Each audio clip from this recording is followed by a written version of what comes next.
Gebuk PKI, bentar lagi September, isu Jokowi keturunan PKI kembali bergulir. Dasar rejim komunis. Ditulis oleh Widodo SP dari laman siwar.com. Ada tap MPR-nya jelas bahwa PKI, bahwa komunisme itu dilarang di negara kita Indonesia. Isu PKI. Iya enggak? Saya jawab saat itu. Saya ke pesantren-pesantren, saya ngomong, tahun 65 PKI dibubarkan. Saya itu baru berumur 3 tahun, 4 tahun. Masa ada PKI balita?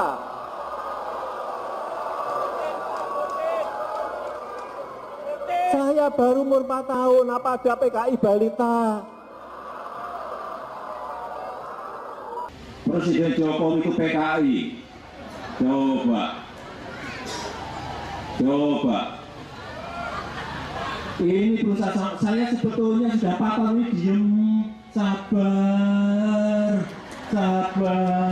Ya Allah, sabar.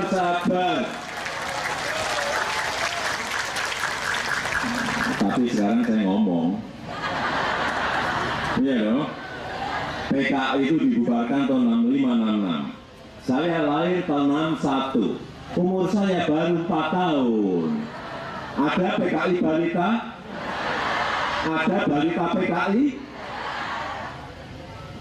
Isu, kabar, tuduhan, atau apapun namanya terkait Partai Komunis Indonesia pastilah muncul atau tepatnya sengaja dimunculkan setiap kali bulan September tiba. Ada yang cuma ngomong banter tanpa data alias asal jeplak.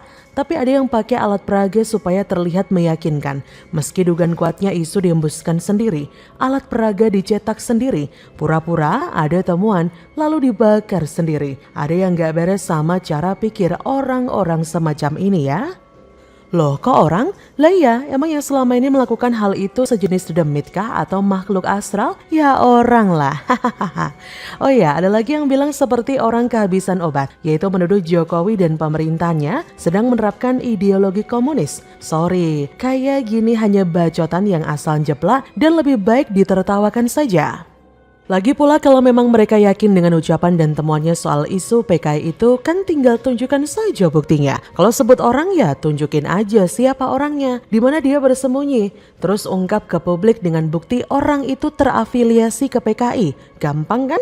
Kita ingat dong seorang Alfian Tanjung pernah menuduh kalau rezim sekarang yang berkuasa adalah rezim komunis. Yahya Woloni juga nggak kalah heboh dengan ikut-ikutan soal COVID yang disebutnya sebagai strategi komunis. Pernyataan yang semakin melengkapi deretan ucapan tanpa isi, tapi cuma heboh di media sosial, seperti buih ombak di lautan atau suara tong kosong berbunyi nyaring. Presiden Jokowi juga sudah menjawab tudingan yang dialamatkan kepada dirinya dan keluarga, karena sempat dulu ada isu kalau Jokowi adalah keturunan PKI. Sempat pula beredar foto DNID sedang berpidato, lalu tampak orang di depannya yang disebut sosok Jokowi. Padahal waktu PKI dinyatakan sebagai organisasi terlarang, usia Jokowi kecil baru kisaran 4 tahun. Masa ada PKI balita?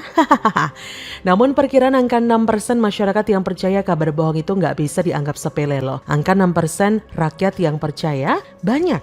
Kalau diambil dari 250 juta penduduk saja sudah berapa juta manusia yang termakan hoax dan fitnah itu. Lalu bisa saja meneruskannya dengan berkata, katanya sih ini Jokowi dan keluarganya itu terkait PKI loh. Dengan Pak Wijiarno Notomiarjo itu ya di sana Pak, Mas di desa Gumurjo. Terus tahun 59 menikah, tahun 61 punya anak. Yang habis nikah pindah ke Solo di Serambatan sebentar, atau pindah ke Gilingan 5 tahun, pindah di depan Damri. Terus Pak Noto meninggal, baru saya pindah ke sini. Ada anak-anak sudah rumah tangga semuanya. Anak saya 4, Jokowi nomor 1, adiknya 3 perempuan semuanya. Bahwa Pak Jokowi bukan PKI, saya sudah minta maaf dan saya mengakui bahwa saya yang sebarkan PKI. Saya yang ngomong Pak Jokowi PKI, saya yang mengatakan Pak Jokowi itu Kristen, agamanya nggak jelas. Tapi saya sudah minta maaf. karena saya bukan oposisi. Pada saat itu saya wajar saya begitu karena namanya oposisi kan apa aja dihajar aja lawannya kan. Nah, karena saya sekarang bukan oposisi, saya harus tobat. Wah, kondisi miris yang sekaligus membuktikan bahwa sebagian masyarakat kita masih perlulah dibikin melek, terutama soal pemahaman terkait isu tertentu yang gak jelas kebenarannya. Karena sengaja disetting buat framing negatif untuk Jokowi, keluarga dan pemerintahan yang sekarang dipimpin bersama Ma'ruf Amin. Dan sebentar lagi kita akan menjelang bulan September 2022 dengan peringatan rutin terkait momen G30 SPKI pada akhir bulan yang memang gak bisa dipisahkan dari sejarah kelam negeri ini. Masihkah ideologi komunis pantas dimunculkan lagi seperti tahun-tahun sebelumnya? Kalau saya sih nggak usah ya, karena udah nggak ada gunanya juga. Nggak perlu juga ada acara nonton bareng atau nonton sendirian film G30 SPKI yang sangat dikenal oleh generasi 80 dan 90-an awal itu. Maklum saat itu filmnya menjadi tontonan wajib bagi anak-anak sekolah yang sampai sekarang saya belum bisa menangkap faedahnya apa dari tontonan itu. Oh ya, kabarnya film itu diduga nggak sesuai dengan fakta sejarah kan? Entah mana yang benar, karena zaman itu mesin propaganda yang dilakukan rezim Soeharto agaknya sangat kuat, dominan dan menyentuh segala aspek kehidupan negeri ini. Mau protes nggak berani, apalagi mau melawan. Mungkin nasib orangnya akan berakhir tragis. Lawang anak SD bertanya saja langsung diselidiki kok sama Pak Harto. Dengan ditanya siapa yang suruh. Benar-benar pendekatan yang unik ya ala Pak Harto. Sosok yang kerap tersenyum dengan penuh arti, yang kata orang julukan The Smiling General, memang tepat untuk orang ini. Senyum yang gak cuma menghanyutkan tapi bisa bikin titik-titik-titik. Ya tahu sendirilah maksudnya. Jadi gimana dengan September 2022 kali ini? Kalau berharap isu soal PKI atau komunisme hilang 100% sih kayaknya mustahil ya. Tapi setidaknya kalau isu unfaedah seperti ini bisa dikonter, paling nggak harapannya bisa diturunkan angka masyarakat yang percaya. Karena kebodohan yang dimanfaatkan oknum tertentu yang tidak mau melihat negeri ini tentram. Begitulah kura-kura. Bagaimana menurut Anda?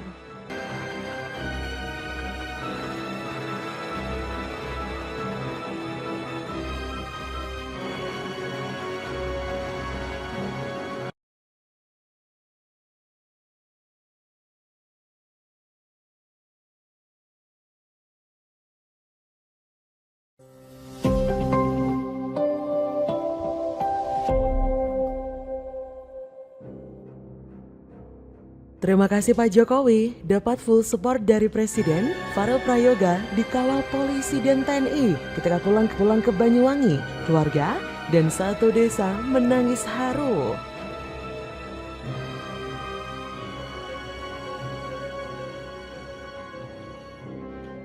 Sebagai seorang anak, bukan sebagai seorang figur yang harus dianggap dewasa. Maka teman-teman semuanya, ayo kita sambut Farel. Kedatangan Farel Prayoga, putra dari pasangan Joko Suyoto dan Siti Mujayana, sudah ditunggu-tunggu oleh teman sekolah dan para tetangga, tepatnya di Dusun Sumberjo, Desa Kepundungan, Kecamatan Serono, Banyuwangi. Datang untuk dikibarkan bendera dengan kompak sebelum memasuki halaman. Berkumpul di depan sekolah dan gang untuk menuju ke rumah Farel untuk menyambut bocah viral tersebut. Tangis haru pecah saat Farel Prayoga tiba di kampung halamannya di Dusun Sumberjo, Desa Kepundungan, Kecamatan Serono, Banyuwangi pada Jumat 19 Agustus 2022. Kepulangan Farel disambut tangis bahagia oleh para tetangganya satu desa. Bahkan kedatangan Farel dikawal langsung oleh anggota Polresta, Kodim Banyuwangi dan Kepala Desa Kepundungan Tri Marvila Sukmana. Mengenakan pakaian adat khas suku Osing Banyuwangi berwarna hitam lengkap dengan udang motif gajah oling merah, Farel nampak terlihat bahagia.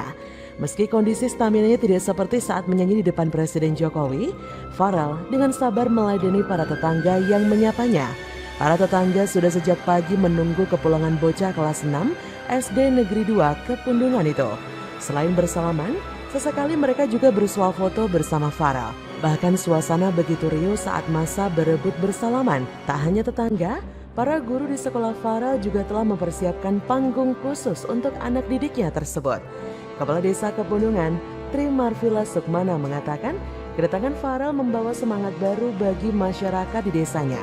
Menurutnya, Farel patut menjadi contoh bahwa siapa saja dan dari latar belakang apa saja bisa mempunyai harapan untuk menjadi sukses. Sesuai arahan Presiden Jokowi dan Bupati Ipok, Marvila juga berharap Farel tidak melupakan sekolah. Hal tersebut sebagai bentuk dari dukungan dan support Presiden Jokowi kepada Farel, bahwa selain menjadi penyanyi, juga harus meneruskan pendidikannya. Hal tersebut pun sebagai bentuk dasar untuk menggapai cita-cita yang ia inginkan. Tangis haru dari keluarga Farel tersebut sebagai bentuk rasa syukur kepada Tuhan dan Presiden Jokowi karena telah memberikan kesempatan kepada Farel untuk tampil di acara upacara kemerdekaan RI di Istana Merdeka dan juga telah memberikan bantuan dan supportnya kepada Farel Prayoga. Seperti diketahui, selain ingin menjadi penyanyi terkenal, ternyata Farel bercita-cita menjadi seorang pilot. Menurut Farel, dengan dirinya menjadi seorang pilot akan bisa keliling dunia.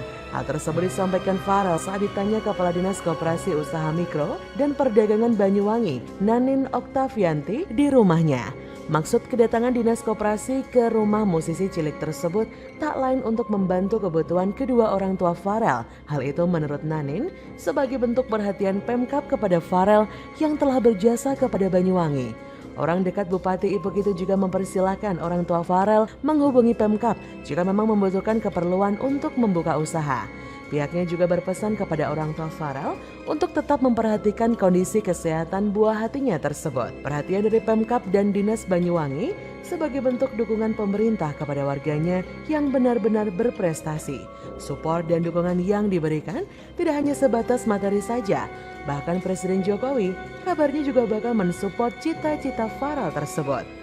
Hal ini sebagai bentuk realisasi program Jokowi, yaitu Program Indonesia Pintar atau PIP melalui Kartu Indonesia Pintar atau KIP. Program ini sudah dilakukan oleh Presiden Jokowi sejak lama di saat beliau menjabat sebagai wali kota di Solo dan saat beliau menjabat sebagai gubernur Jakarta. Jadi, jika program Kartu Indonesia Pintar dulu hanya bisa dirasakan manfaatnya oleh warga Solo dan Jakarta saja, maka setelah Jokowi menjadi presiden, maka beliau ingin membantu lebih banyak lagi anak-anak usia sekolah secara nasional. Menurut cita-cita pendiri bangsa kita, disinilah negara harus hadir untuk membantu mereka-mereka ini yang berprestasi agar mendapatkan kesempatan yang sama, kesempatan untuk punya cita-cita dan mewujudkannya. Maka dari itu, hal tersebut sebagai hadiah dari Jokowi yang akan memberikan anak-anak kita, termasuk Farel, keberanian untuk bermimpi. Karena mereka juga punya kesempatan yang sama untuk mewujudkan mimpinya tersebut. Terima kasih Pak Jokowi. Jadi bagaimana menurut Anda?